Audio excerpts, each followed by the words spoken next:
issues that we are talking about in this ministry, there will be opposition, and we can expect it.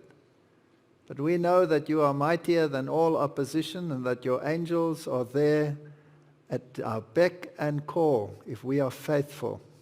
And you have promised to protect us, and we thank you for that. Please bless us this evening as well, and may angels of strength surround this place.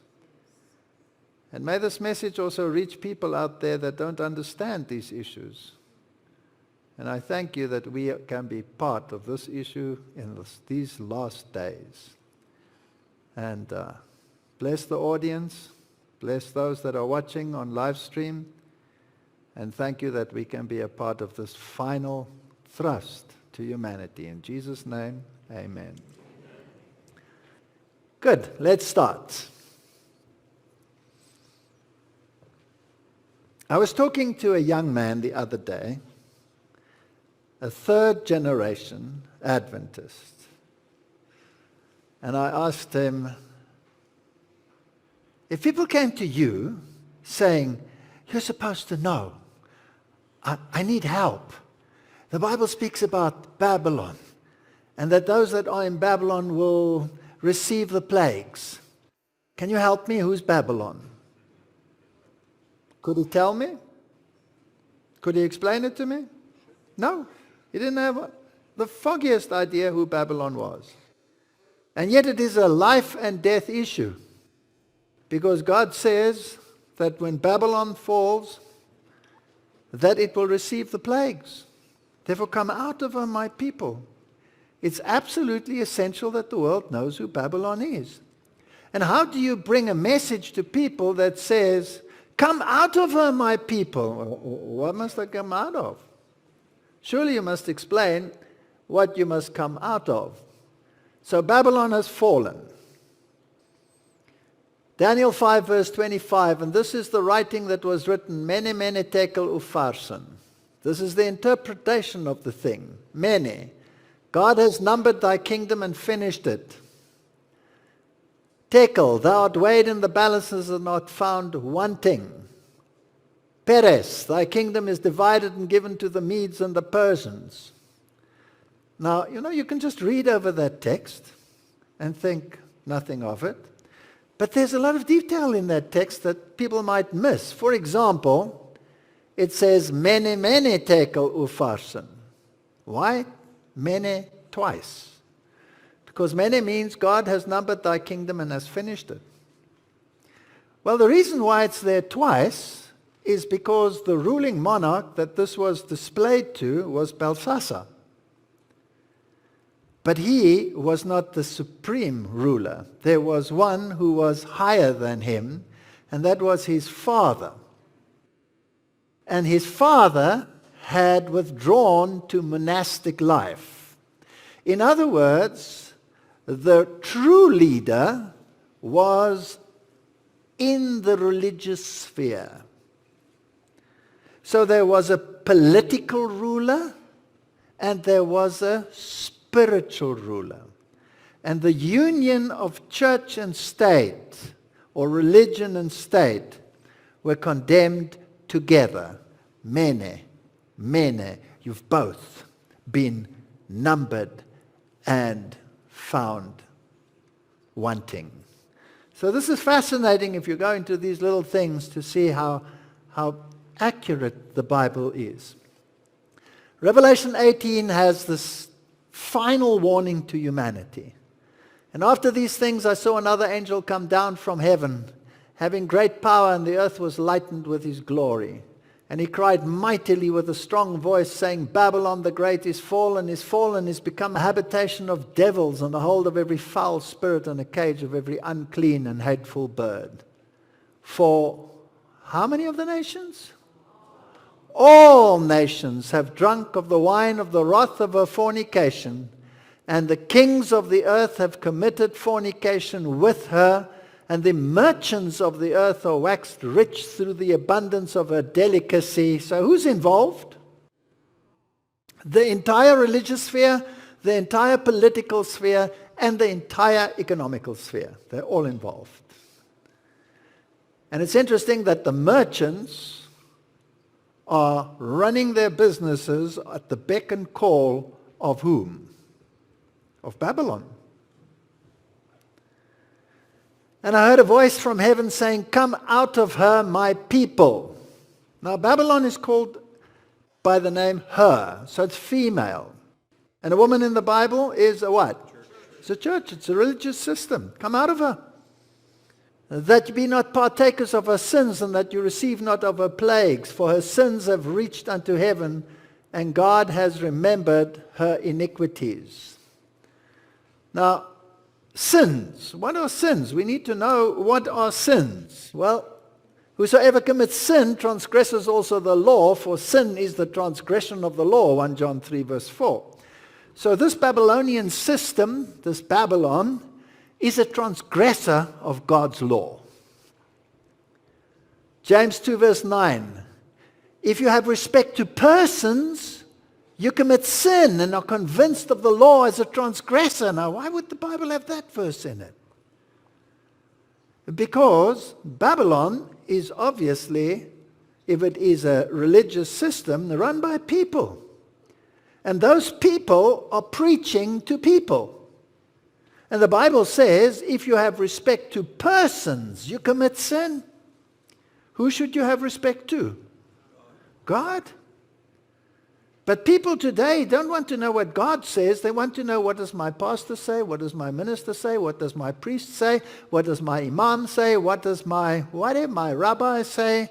They want to know, what does the person say? It's not an excuse. You must know what the Bible says. So Babylon is a transgressor of the law.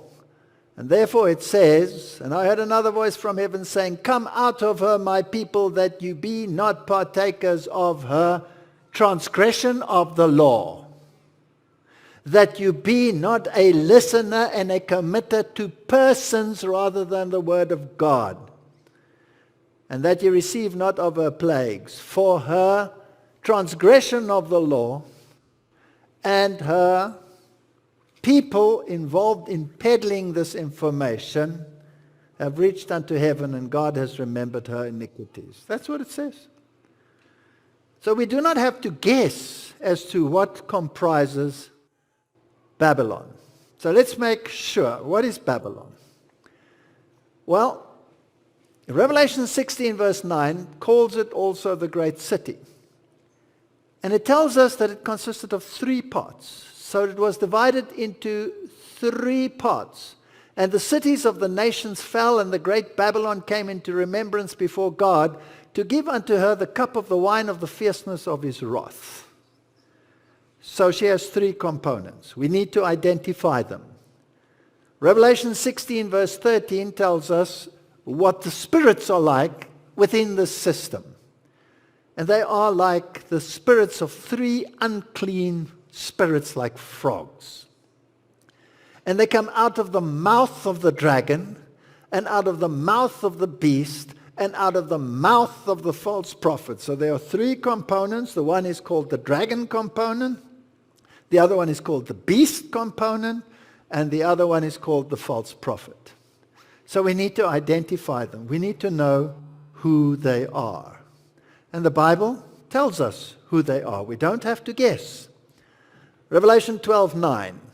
And the great dragon was cast out of that old serpent called the devil and Satan, which deceiveth the whole world.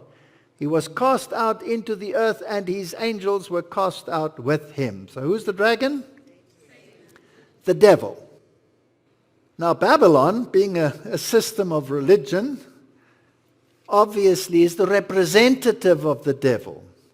How do you represent someone? Well, let's turn it around. If I want to be a minister of the gospel, who am I representing? How do I represent him? By teaching what he says, right? That's what you do. So if people or organizations preach what the devil says, then they're part of the dragon system. Is that correct? That's logical. So we need to know, what does the devil teach? So we go to Revelation 12:9, and we see that the devil Satan is the one which deceives the whole world. Well, you only deceive someone with words. John 8 verse 44 tells us, you are of your father the devil, Jesus talking to the Pharisees, and he says, the lusts of your father you will do. He was a murderer from the beginning and abode not in the truth. So we know he's a liar. He doesn't speak the truth. Because there is no truth in him. When he speaketh a lie. He speaketh his own, for he is a liar and the father thereof. So I want to know, what are his lies? And therefore I have to go to Genesis and hear what he had to say. And we read there in Genesis 3 from verse 4, and the serpent said unto the woman, ye shall not surely die. Whereas God had said what? Ye shall surely die. So he's lying. He's saying you will not die. For God doth know that in the day that you eat thereof, then your eyes shall be opened, and ye shall be like gods. Lie number 2. Knowing good and evil. So the third lie. So the first lie is immortality. You will not die. You are immortal. The second one is you are like God. The third one is you are capable in your own capacity to decide what is good and what is evil. You don't need God for it. Those are the 3 lies of the devil. So any religious system that incorporates that is preaching what? Dragon theology. That's what they're preaching. So any religious system that preaches immortality of the soul is preaching what kind of religion? Dragon religion. Does that open the way for spiritism? Yes, because the devil can impersonate people that are dead. So all spiritualistic religions are dragon religions. And all the others might have components of the dragon's religion. But in its purest form, you'll find it in spiritism. The beast component. Revelation 13 verse 1. And I stood upon the sand of the sea, and I saw a beast rise up out of the sea, having 7 heads and 10 horns, and upon his horns 10 crowns, and upon his head the name of blasphemy. And the beast which I saw was like unto a leopard, and his feet were like the feet of a bear, and his mouth like the mouth of a lion. And the dragon gave him his power and his seat and his great authority. So he's the main representative of the dragon. So all the lies of the dragon must surely also be in the beast, right? You cannot represent the dragon if you don't tell his lies. And he had the components of a leopard. Now the leopard in Daniel represented which kingdom? Greece. So he is steeped in Greek philosophy. But he also has the components of the bear. And that was Medo-Persia. And then he has the mouth of a lion, so that which he speaks is Babylonian. That's why he has a name, Babylon. He speaks Babylonian. All right? Well, the reformers were pretty clear on who this was. They were all of one accord that this represented the papacy, where its entire structure, in the way the papacy is set up with the different divisions, the Dominicans, the Franciscans, the Jesuits, the whatever they all are, and the structural components, the hierarchy, is Medo-Persian, it's Mithraism, it's bear. But the philosophy that underlies everything, the body of it, is Greek philosophy. And the ruling power, as the horns and has the crowns on it, is Roman power. So we must expect Roman aspects of legislation and law, and we must expect Greek philosophy, and we must have the structure of Mithraism in it. Now, and there came one of the 7 angels which had the 7 vials, and talked with me, saying, Come hither, and I will show unto thee the judgment of the great whore. So this is a woman, this is a church that is apostate towards God. She's a prostitute. that sitteth on many waters. So she must be universal because she sits on many nations. With whom the kings of the earth have committed fornication. So the kings of the world, political entities, must be in cahoots with her.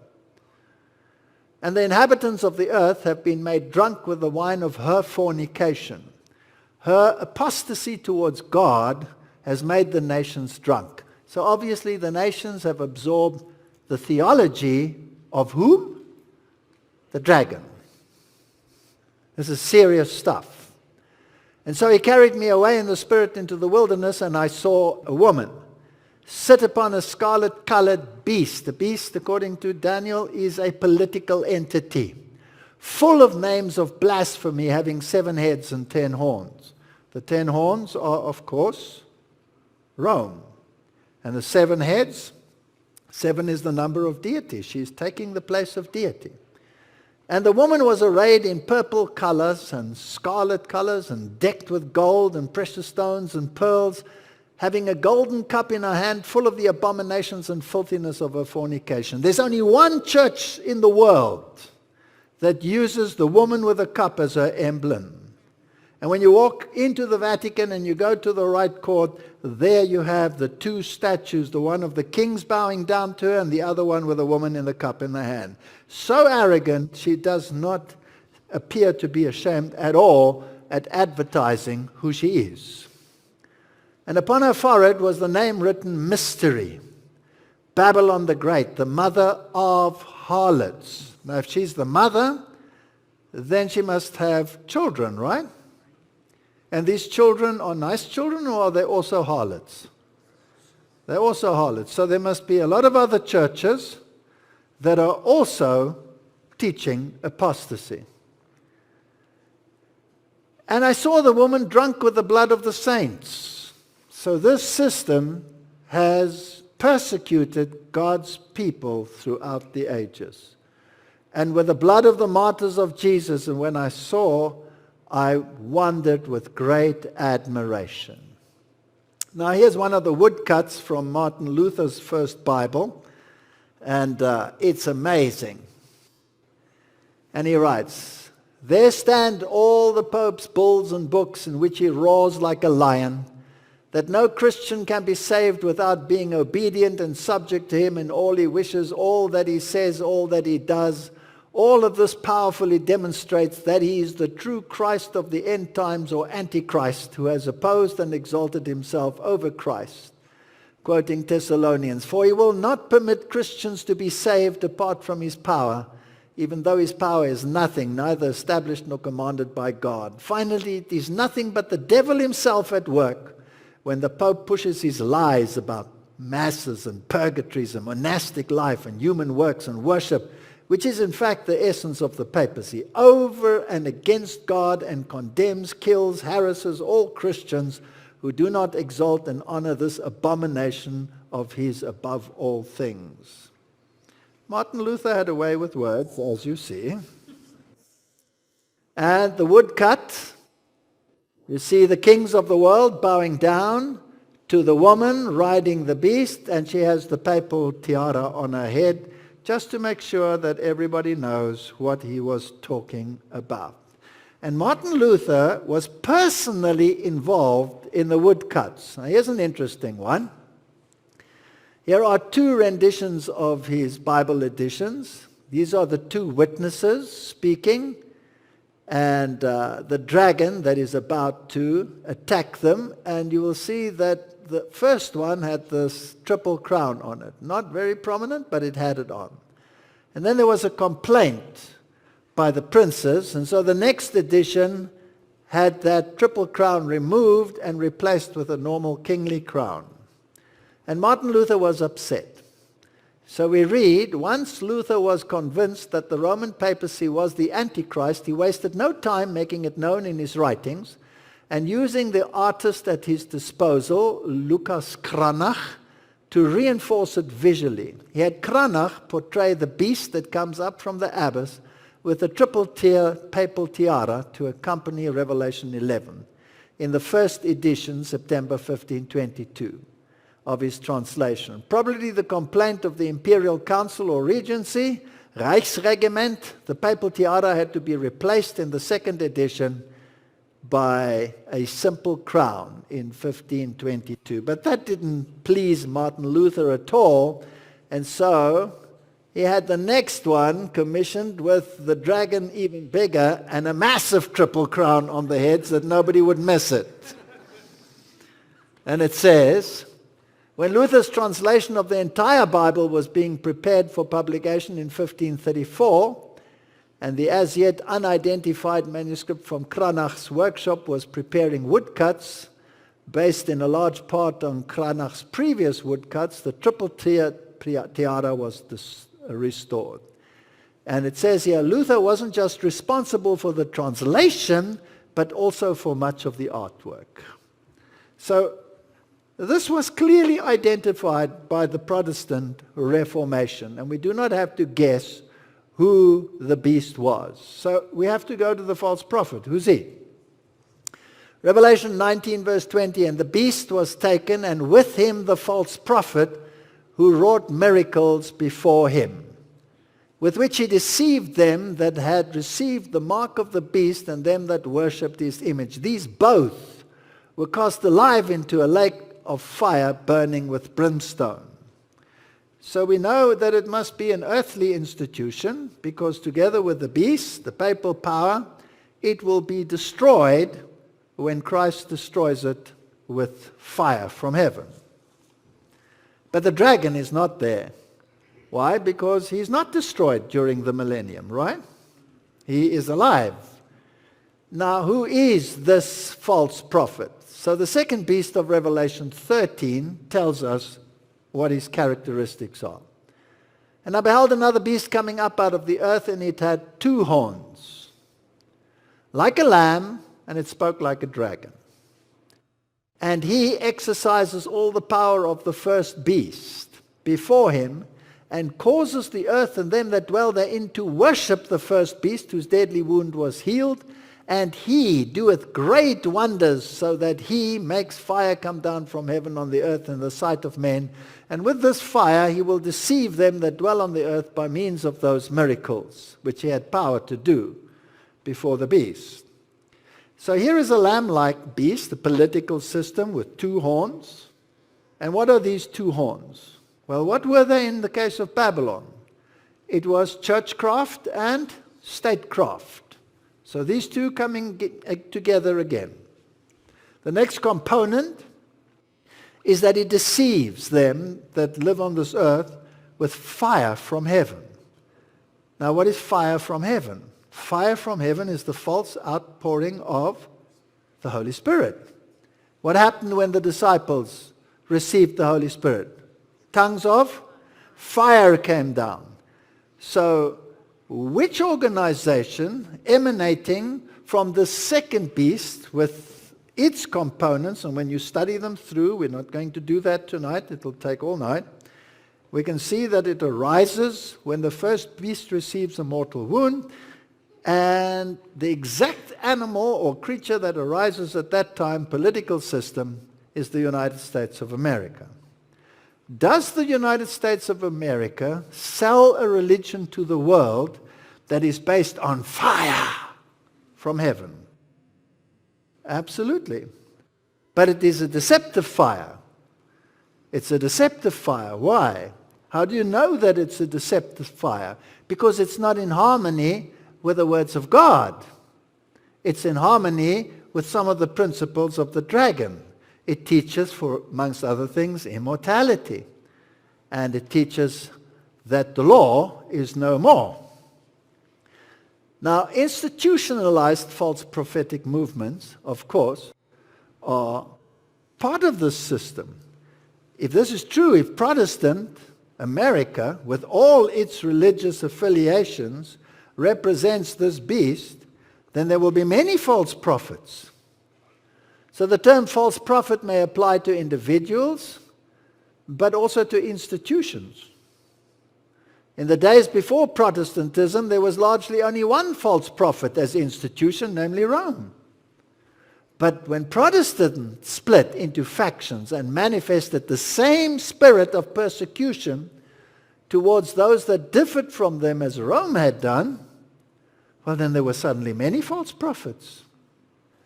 And when Jesus in Matthew 24:11 said, and many false prophets shall arise and shall deceive many, and in 1 John 4:1, beloved, believe not every spirit. Watch out for false spirits. Try the spirits. How do you try the spirits? By the word. Whether they are of God, because many false prophets are going out into the world. These are institutionalized false prophets, prophetic movements, preaching movements. Prophecy means also to preach. So these are churches that are preaching false doctrine, and they are the daughters of the beast, of Rome. Jeremiah 51:9, we would have healed Babylon, but she is not healed. Forsake her, and let us go everyone into his own country, for her judgment reaches unto heaven and is lifted up unto the skies. That was typical Babylon. An anti-typical Babylon, spiritual Babylon, will have the same criteria, and you have to forsake her. You have to get out of her. So Revelation 19:20, and the beast was taken, and the false prophet that wrought the miracles before him, with which he had deceived them that had received the mark of the beast, and them that worshipped its image. These both were cast into the lake of fire, burning with brimstone. So these religious systems will be destroyed. And this is a serious issue, because how many millions of people? No, let's rephrase that. Billions of people are in those systems. It is incredible. So what we have here is what I call a clash of wills. Matthew 6:10, thy kingdom come, thy will be done in earth as it is in heaven. Is God's will being done in earth as it is in heaven at the moment? Yes or no? Absolutely not.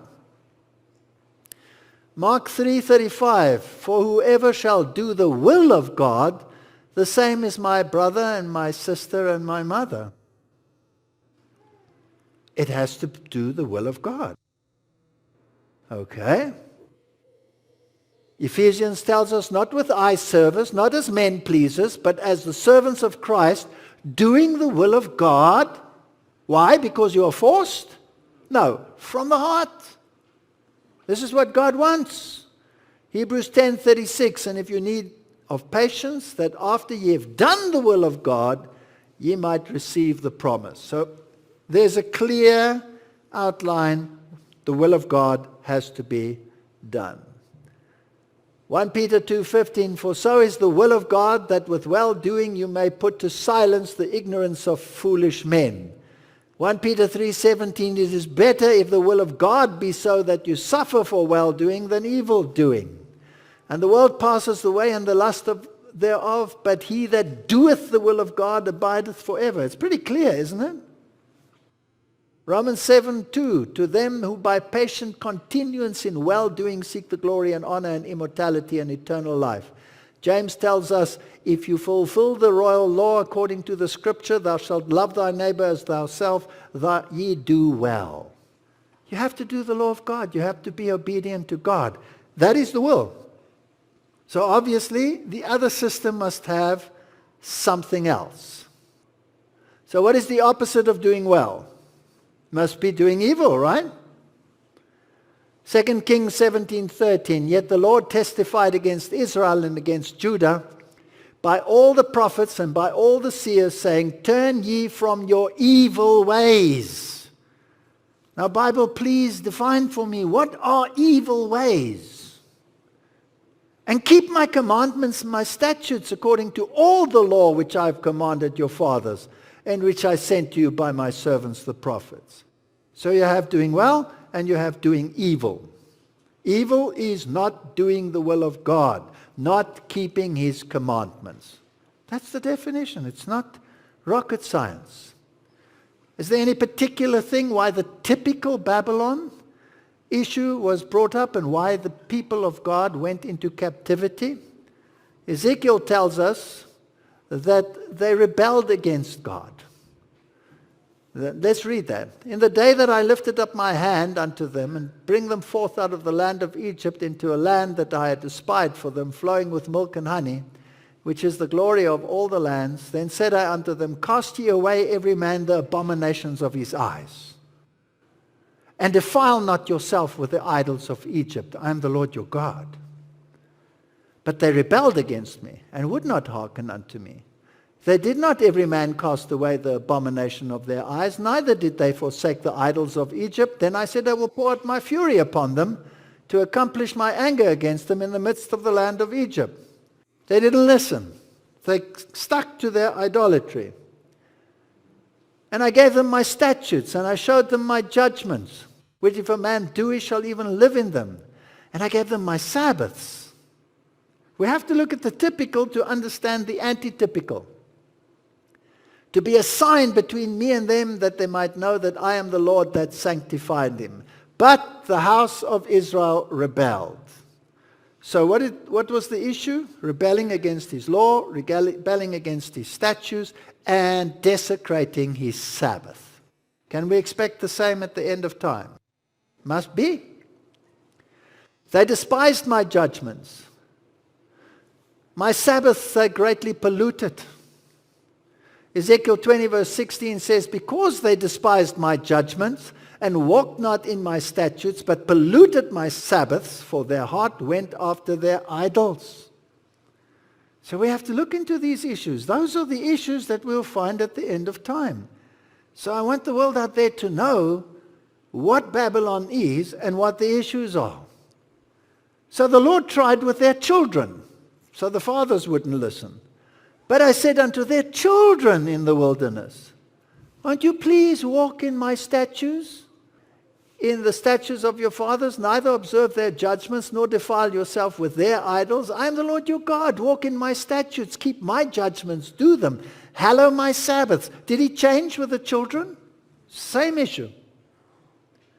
And there shall be a sign between me and you, that you may know that I am the Lord your God. Notwithstanding, the children rebelled against me. They walked not in my statutes, neither kept they my judgments. They polluted my Sabbaths. Okay, is it going to happen again? Yes. Yes, the consequences are going to be the same. Now here's a question that I have. How important is it that the law of God should be maintained? How important is law? And how would God feel about his law? Being God and sovereign of the universe, do you think he has a system of government that is important to him, his law? Didn't we just read it? My commandments, my statutes, my law. So I thought it interesting that this man, Tay Gowdy, do you know him? Have you ever heard of him? Tay Gowdy? Yes, yes. He's a congressman. Well, he's gone back into his legal work right now. But this man, he impresses me. If he were the president of the United States, I would really look and see, whoo, they've chosen someone who really knows his stuff. This man is good. So his name is Harold Watson, Tay Gowdy, they call him. And he's an American attorney, politician, former federal prosecutor, served in the U.S. representative for South Carolina, 14th Congress District, etc. And he was a congressman. So he was in the House Oversight Committee. I mean, he's a very, very prominent man. He served in the time of Hillary Clinton, and he was there in the opposition banks of Obama, and he was in the beginning even with the present president, Donald Trump. Now, I want to show you how he feels about law. And I thought it was such a good speech that I wanted to play it to you. Listen to his speech on the law. The House. The law is the reason we exist. We do not exist to pass ideas or to pass suggestions. We make law with the corresponding expectation that that law will be enforced, respected, and executed. And we do so because the law is the thread that holds the tapestry of this country together. It is the most unifying, equalizing force that we have. It makes the rich respect the poor. It allows the powerless to challenge the powerful, and attempts to undermine the law, Mr. Speaker, regardless of motivation, are detrimental to the social order. In 2014, President Obama declared unilaterally that almost 5 million unlawful immigrants would receive deferred action under some tortured definition of prosecutorial discretion. I can't help but note the word discretion means sometimes you say yes and sometimes you say no, but of course, the administration has never said no. The court found not a single time has the administration said no, so that's not prosecutorial discretion, Mr. Speaker. That's lawlessness.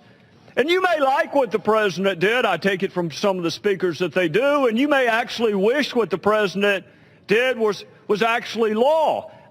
You may wish, Mr. Speaker, you may wish that when Democrats controlled the House, the Senate, and the White House for 2 years, that they had lifted a finger to do a single solitary thing about what they're talking about this morning. You may wish that. You may wish that all these grandiose policies that we are talking about this morning on the other side, that they'd cared enough about to actually make law when they had a chance, but they did not. And they know now that one person doesn't make the law in a republic. You may want to live in a country where one person makes the law, but that would not be this country. You would have to look for another one. And the president knows this because more than 20 times, Mr. Speaker, he said he could not do the very thing that he eventually did. His power didn't change. The law didn't change. The politics is all that changed, and we should have seen this coming, Mr. Speaker. He warned us on this very floor. He warned us that he didn't need the people's house. He said he'd do it with or without Congress, and many of you cheered when he said that. Many of you cheered because you benefit from the non-enforcement of the law today. But tomorrow will be different. Tomorrow is coming, and tomorrow will be different. Tomorrow you will cry out for the enforcement of the law. Tomorrow you will want others to follow the law. We are here, Mr. Speaker, because this administration violated one law in its haste to allow others to violate yet another law. The administration lost, and then they appealed. So here we are before the Supreme Court. For 10 years, Mr. Speaker, Congress has let the executive branch engage in constitutional adverse possession. Today it's immigration. Tomorrow it will be some other law. And one day, I say to my friends on the other side of the aisle, one day your party may not control the gears of enforcement. One day a Republican president might decide that he or she doesn't like a law and is going to ignore it and fail to enforce it. For more than 2 centuries, Mr. Speaker, the law has been more important than any political issue. It's been more important than any election. It's been more important, frankly, than any one of us. It binds us together and it embodies the virtues that we cherish, like fairness and equality and justice and mercy. And we symbolize our devotion to the law with this blindfolded woman holding a set of scales and a sword. And that blindfold keeps her focus on the law. But I want you to understand this, Mr. Speaker. Once that blindfold slips off, it's gone forever. You can want to put it back on, but it is gone together because once you weaken the law, good luck putting it back together. So once you decide that some laws are worth enforcing and some are not, once you decide that some laws are worth following and others are not, you've weakened this thing we call the law, and you have weakened it forever. Let me just tell you this. I'll say this, Mr. Speaker. It doesn't take any courage to follow a law you like. It doesn't take any courage. Following a law you like? What takes courage, which makes us different, is we follow laws even that we don't like. And then we strive to change them legally. That is the power and the fragility of the law. But once it is abandoned, it is weakened in the eyes of those who expect to follow it. I'll say this, Mr. Speaker, in conclusion. In the oath of citizenship that we require new citizens to take, could I have 45 more seconds? 2 minutes. The gentleman is recognized for 2 minutes. Thank you, Mr. Speaker. In the oath of citizenship that we require new citizens to take, and I'm sure the Speaker already knows this, and perhaps some of my colleagues on the other side may know this as well, but in that oath, it references the law 5 separate times. 5 separate references to this thing we call the law in the very oath that we want new citizens to take. 5 times in a single paragraph. Mr. Speaker, good luck explaining why new citizens should follow the law when those in power do not have to. Good luck explaining the difference between anarchy and the wholesale failure to enforce the law simply because you do not like it. Good luck stopping the next president from ignoring a law that he or she does not like. If the president can pick and choose which laws he likes, then so can the rest of us. And you have undermined the very thing that binds us together. So be careful what you do today. Tomorrow is coming. With that, I would yield back. Gentlemen, Was that excellent or was it excellent? I think that was excellent. Now, if he feels about an earthly law like that, that is so flawed, how do you think God feels about his law? Good luck if you think that you can break God's law. Good luck. She's become a house of demons. So the truths rejected by the state churches in Europe caused the steady decline into formalism and religious indifference. They had a reputation of being alive, but they were dead. From Protestant fervor, they would return to Egypt, and formalism, or total secularism and atheism, would take the place of the truth so dearly purchased. 2 Peter 2:21 says it would have been better for them not to have known the way of righteousness than after they have known it to turn from the holy commandment delivered unto them. So the old controversies have been laid aside. The Pope is no longer Antichrist. Everything has been set aside. Now they believe some future Jew who has nothing to do with the church will be the Antichrist, and the church will be raptured. So the morality of God is outdated, and social justice and the common good are the new phrases to take their place. And standing behind these new ideologies is a resurrected papacy undermining God's word, God's law, and God's authority. And Protestantism looks upon the system with favor and enthrones it. It sets aside the justifying power of Christ for lawlessness and embraces the moral alternative of the man of sin. That's me writing. So if somebody wants to accuse me, that's me. But let's read it from a better pen than mine. At the same time, anarchy is sweeping away all law, not only divine but human. The centralizing of wealth and power, the vast combination for the enriching of the few at the expense of the many, the combinations of the poorer classes for the defense of their interests and claim, the spirit of unrest, of riot and bloodshed, the worldwide dissemination of the same teachings that led to the French Revolution, all are tending to involve the whole world in a struggle similar to that which convulsed France. When you switch on that news, do you see this? Is this what is happening worldwide? Surely this pen is inspired when it wrote that. Book Education, page 228. Well, we can see it in the world. There's a far-right MP beaten half to death in assassination attempt in Germany. We have the Yellow Vest movement. We can look at all of these. Every single country is sitting on a powder keg that is about to explode, and men's hearts failing them for fear. According to the German intelligence report, the far-right violence increased by 71% from 2017 to 2018. So, when today the representatives of our democracy, above all the volunteers, when mayors and local politicians are insulted, threatened and assaulted, that is an alarm sign for our democracy. All the governments in the world are sitting on an anarchy powder keg. It's just a reality. Another quote, Satan has a large confederacy, his church.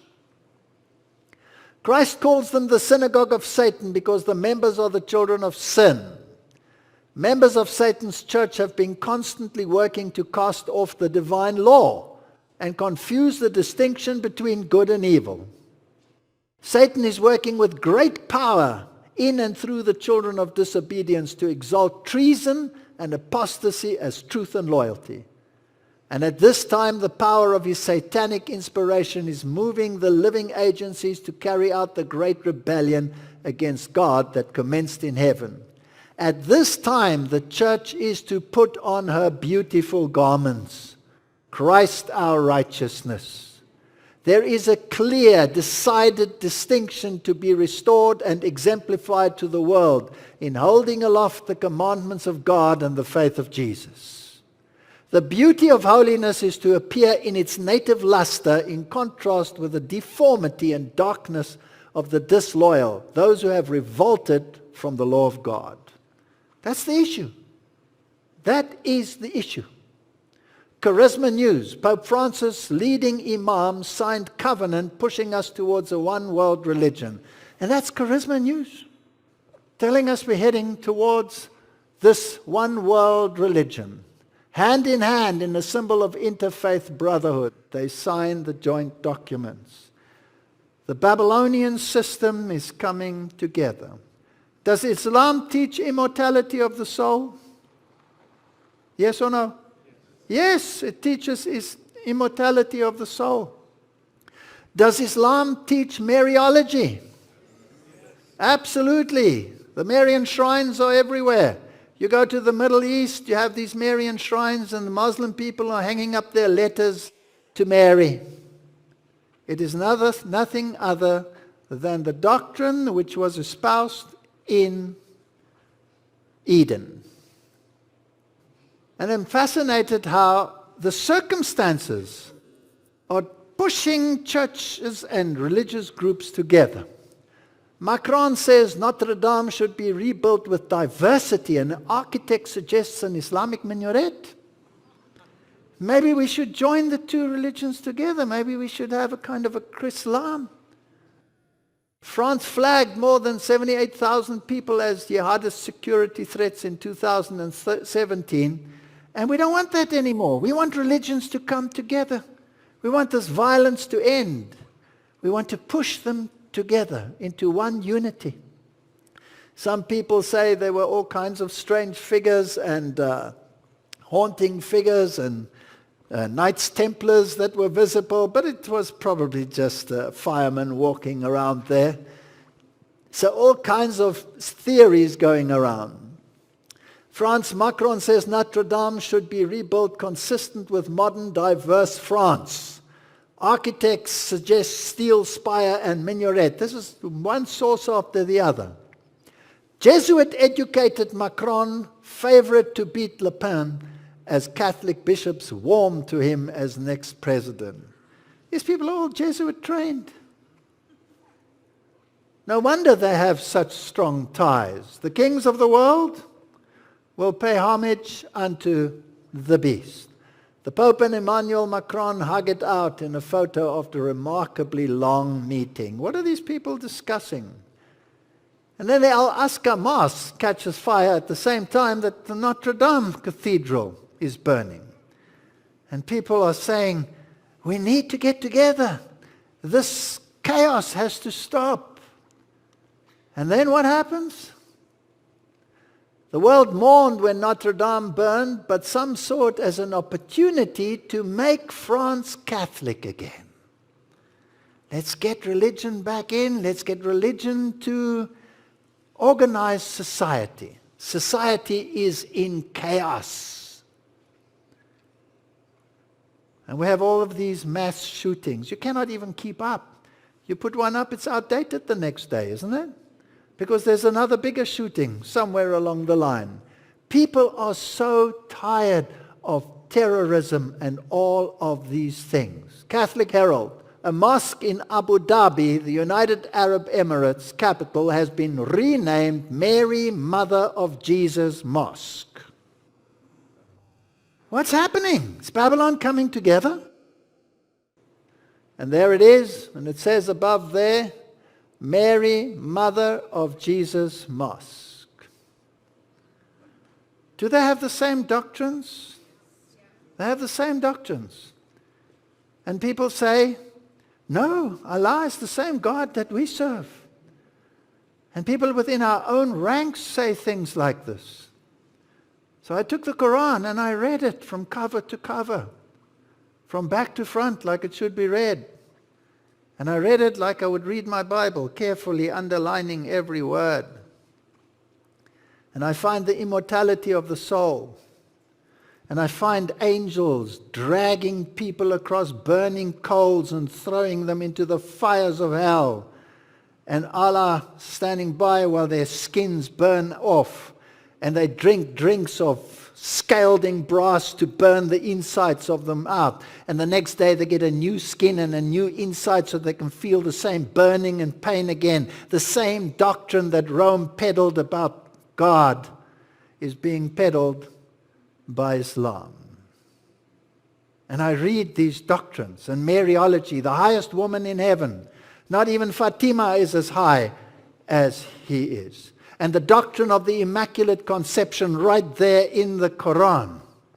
And then they say the Quran has the health message just because pork is forbidden? No. It may eat the camel, it may eat the hare, they may eat anything that comes out of the waters. And those prohibitions for all those foods was just because of the disobedience of the Jews. And so we carry on and on and on, every doctrine contrary to that which is in the Bible. And the Sabbath is mentioned in the Quran. But it says there that the Sabbath was kept by the Jews because of their disobedience, while it tells us to keep the Friday, which they don't even keep except over lunchtime. Every single doctrine that the Bible has on these issues, and Jesus, he's always just the son of Mary. Mary is the one. It's Mary, mother of Jesus Mosque, not Jesus Mosque. Doesn't matter as long as Jesus is on the sideline. It's exactly the same system. And I know we'll probably be crucified for saying this again, but it is a fact. Read your Quran and you will know. But it also speaks about the coming of Jesus. Yes, Islam can't await the coming of Jesus because Jesus will destroy everyone who worshipped him as God. That means every Christian will be destroyed. Do we understand these differences? And how can the papacy join up with that system if it isn't of one accord with it? How can they sign a document if it isn't of one accord? Well, let's continue. The controversy, even though these mega religions are coming all together into one system, will be fought out within Christendom. The controversy centers in Christendom. The so-called Christian world is to be the theater of great and decisive action. Men in authority will enact laws controlling the conscience after the example of the papacy. Babylon will make all nations drink of the wine of the wrath of her fornication. What's it say there? Every nation will be involved.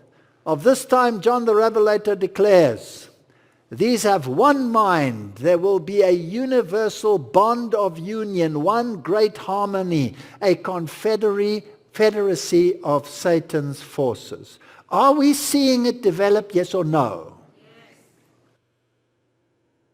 And shall give their power and strength unto the beast.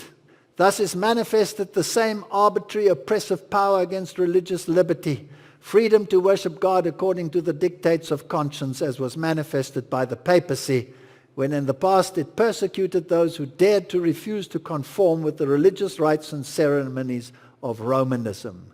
In the great conflict between faith and unbelief, the whole Christian world will be involved. This is where we're heading. This is where we're heading. The gospel is now opposed on every side. Never was the confederacy of evil stronger than at the present time. Spirits of evil are combining with human agencies to war against the commandments of God. Tradition, falsehoods are exalted above Scripture. Smooth sermons, so often preached, make no lasting impression. Men are not cut to the heart because of the plain, sharp truth of the Word of God are not spoken to them. Many of those who profess to believe the truth would say, if they express their real sentiments, what need is there of speaking so plainly? They might as well ask, why need John the Baptist have said to the Pharisees, O generation of vipers? Who has warned you to flee from the wrath to come? Why need he have provoked the anger of Herodias by telling Herod that it was unlawful for him to live with his brother's wife? He lost his life for speaking so plainly. Why could he not have moved along without incurring the anger of Herodias? We're not supposed to be silent in a time like this. It's God's honor that is at stake. And here's a Jewish author. I find this fascinating. A Jewish author who says that America needs its Christian values. So the Jewish religion, the Islamic religion, all of them coming together. So, he argues in his new book, Dark Agenda, that the war to destroy Christian America, that secularists and leftists want to turn the nation into a godless heathen society where religion has absolutely no role. He says the war on Christianity is real and it's right on our doorstep. This is a Jew defending Christian morals and laws. In an inclusive interview, he says that the efforts by conservatives of all faiths are required to save them. No, it's very bad in the U.S. This war against Christianity is a war of the left, which is the Democratic Party, because Christian values are incompatible with the social justice delusion of the left. Everything about Christianity. But you argue that it's not what our founding fathers intended? No, he says. Our founding fathers wanted this to be a state based on religion. So we're going back to church and state. Wall of separation of church and state is becoming a bumper sticker slogan for leftists and secularists who want to silence religious people, marginalize their beliefs. This wall has to go. And how does President Donald Trump fit into this fabric? He's terrific for America. He's a great patriot, and I think that's what inspired the evangelicals to support him. What about the Democrats? They're wicked. They're doing this, that, and the other. You say the catalyst for writing the book was the intolerance of the left. Can you explain? Before I began writing the book and was becoming acquainted with all the issues, I thought the persecution of Christians was a somewhat parochial issue. I have sympathy for this community because the left is being so intolerant. It's interesting. In other words, this is like a Hegelian dialectic driving people towards a particular direction. That even the Democrats are beginning to say, whoa, we better introduce God again or we'll never get into power again. Isn't this fascinating? Where is this all going? I'm not going to play this video because it's very long. But this is Netanyahu talking to John Hagee at his Christians United for Israel. And he makes a beautiful speech, I must say. It's brilliant. I wish I could play it to you, but it's very long. We haven't got time for it. But you can look it up on the web. Basically what he says is we are all drinking from the same wellspring. And that is the Word of God. This is our heritage. This is the Jewish heritage. This is the Christian heritage. We are drinking from the same wellspring. And he's saying, you know what? There's religious persecution in all the countries, but not in Israel. In Israel, the Christian may worship next to the Jew and next to the Muslim. They have freedom of religion. They may do as they please. Nobody bothers them. This is the model we are striving for. But he doesn't say that you're not allowed to evangelize in Israel. In other words, as long as you keep to your little thing and don't open your mouth and don't preach what you believe in a public forum, you can do what you want, but you're not allowed to do the other. You cannot go into all the world and preach the gospel. You can't do that.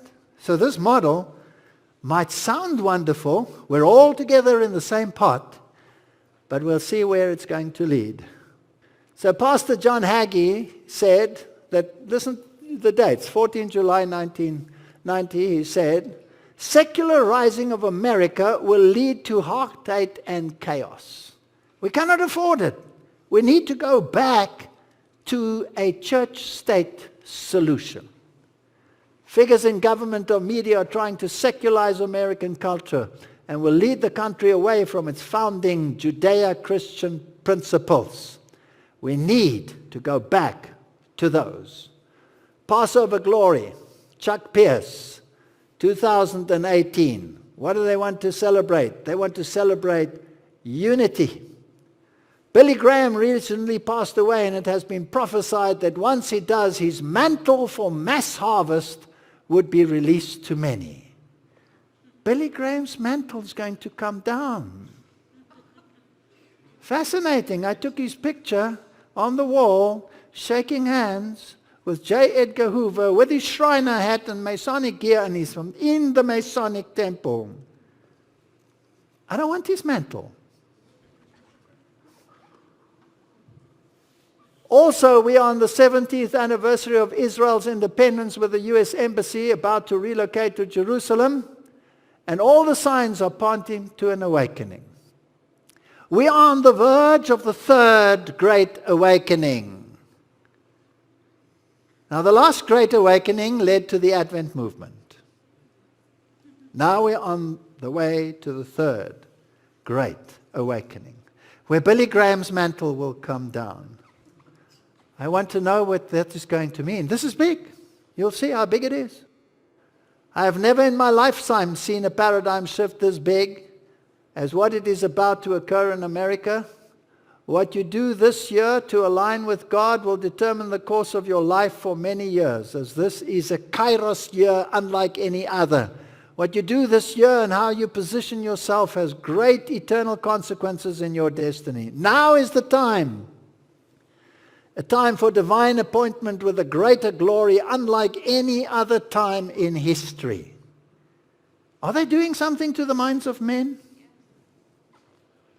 The old fading glory is passing away, and a fresh upgraded greater glory is about to be released at Passover. You can't live off the old. You need the new greater glory for what is coming this year. Here's another source. The double portion of Billy Graham's mantle is coming soon. Stephen Powell's vision of the greatest awakening the U.S. has ever seen. We are on the verge of final events. Charisma News, why thousands of people will contend for Billy Graham's mantle. This is fascinating. This is 2019. This is not old stuff. Let's get sober. There is but one church in the world who are at present time standing in the breach and making up the hedge, building up the old waste places, and for any man to call the attention of the world and other churches to this church denouncing her as Babylon is to do the work in harmony with him who is the accuser of the brethren. The whole world is filled with hatred of those who proclaim the binding claims of the law of God. And the church who are loyal to Jehovah must engage in no ordinary conflict. Those who have any realization of what this warfare means will not turn their weapons against the church militant, but with all their power will wrestle with the people of God against the confederacy of evil. That's our job. Those who start up to proclaim a message on their own individual responsibility, who are claiming to be taught and led of God, still make it their special work to tear down that which God has been building since all these years, are not doing the will of God, but be it known that these men are on the side of the great deceiver. Believe them not. Is there still such a voice? Is there such a church? Well, this book was handed out or given out by the General Conference in 1952. Pacific Press Publishing Association. Principles of Life from the Word of God. In actual fact, it was more or less like a fundamental belief document. And this is what the church believed in 1952. And I stand by every word. I'm not going to read you what it says, but it had pictures in it which tell what they believed, and I'll show you some of the pictures. God's eternal 10 commandments have been tampered with by the fires of heaven. My covenant will I not break, nor alter the things which have gone out of my mouth. An enemy has done this. Here's another one in that book. The forces of error have endeavored to hold sway by the use of dungeon and the sword and the stake and the prison. Truth needs no such support. Human effort, clothiers. The only acceptable garment at that marriage supper is the faith and the righteousness of Christ. Faith in the righteousness of Christ. The law of types and ceremonies has been nailed to the cross. Catholics say the tiara of the Pope of Rome is the symbol of his power and authority. They weren't afraid to say who was who. They weren't afraid. The lamb-like qualities of the two-horned beast will disappear in hate and bloodshed, religious and civil liberty, tragic transformation into a terrible beast, speaking like a dragon. Churches that have left the Word of God and taken man's tradition becomes corrupt. I wish my church would still preach like this.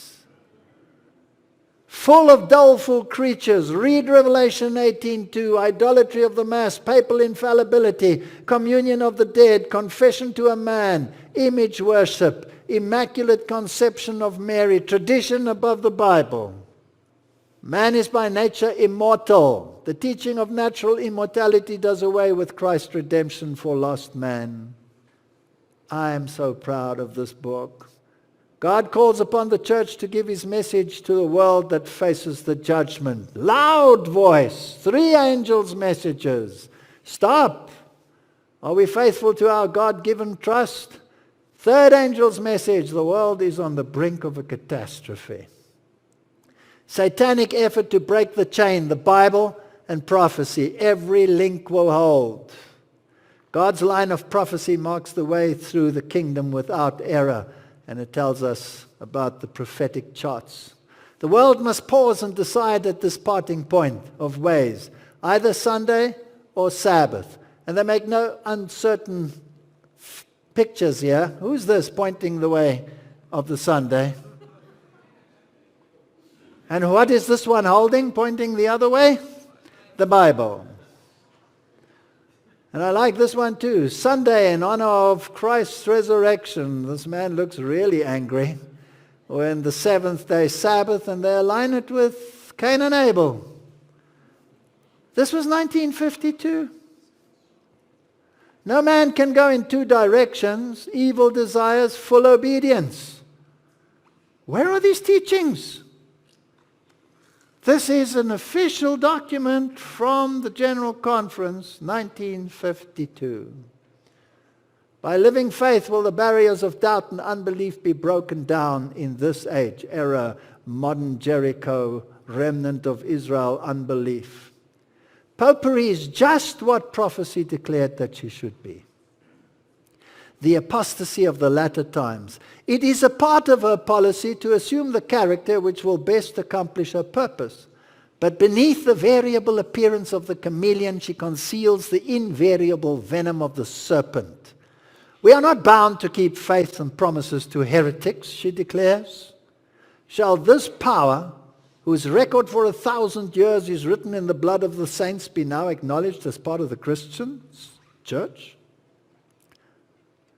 The church that holds to the Word of God is irreconcilably separated from Rome. Protestants were once thus apart from this great church of apostasy, but they have approached more nearly to her and are still on the path of reconciliation to the Church of Rome. Rome never changes. Her principles have not altered in the least. And don't quote these modern documents with their fancy Jesuitical writing, which dupe the children of God to sign documents which give papal doctrines instead of biblical doctrines under the pretense of a Bible passage. Rome never changes. She has not lessened the breach between herself and Protestants. They have done all the advancing. But what does this argue for the Protestantism of today? It is the rejection of Bible truth which makes men's approach to infidelity. It is a backsliding church that lessens the distance between itself and the papacy. If you go into the ecumenical councils, you are a backslidden church. And this is the religion which Protestants are beginning to look upon with so much favor, and which will eventually be united with Protestantism. This union will not, however, be affected by a change in Catholicism, for Rome never changes. She claims infallibility. It is Protestantism that will change. The adoption of liberal ideas on its part will bring it where it can clasp the hands of Catholicism. Is this happening? Famed Crystal Cathedral reopens as Roman Catholic Church after $72 million renovation. They bought it for $62 million. They renovated it. And they put in an altar. And they put in a relic in the altar, because you cannot say a mass without a portion of a dead body in it. And who did they put in there? A piece of John Paul II. Apostasy of the latter days, idolatry of the highest order, and Protestantism thinks this is just fine. Do you know who Todd White is? The televangelist. Do you know who Lou Engels is? These people are organizing huge campaigns, stadiums filled with thousands and thousands of people. Angus Buchan in Africa, in my country, the man who preaches with a hat on his head. Millions of people, the greatest crusades the world has ever seen. Do you want to see what they're doing? Let's have a look. Okay, here's the deal. I believe that the open door. And what happens is that if that generation will step through that open door by faith and take action, they can literally see history change. We believe this day something will transfer and bring us into, I believe, worldwide transition into the greatest Jesus movement we have ever seen.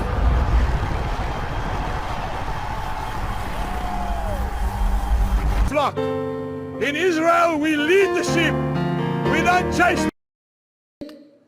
And the Protestant No attention. for you, Mr. President. Has the papacy changed? This comes from 2018. It's Catholic Answers, the authority of the Pope. They note, as Ignatius of Antioch does, that Rome holds the presidency amongst the other churches, and that, as Irenaeus explains, because of its superior origins, all churches must agree with Rome. I'm not quoting from the Middle Ages, I'm quoting from Catholic Answers 2018. Is there any Protestant denomination that has an excuse? No. No, they don't.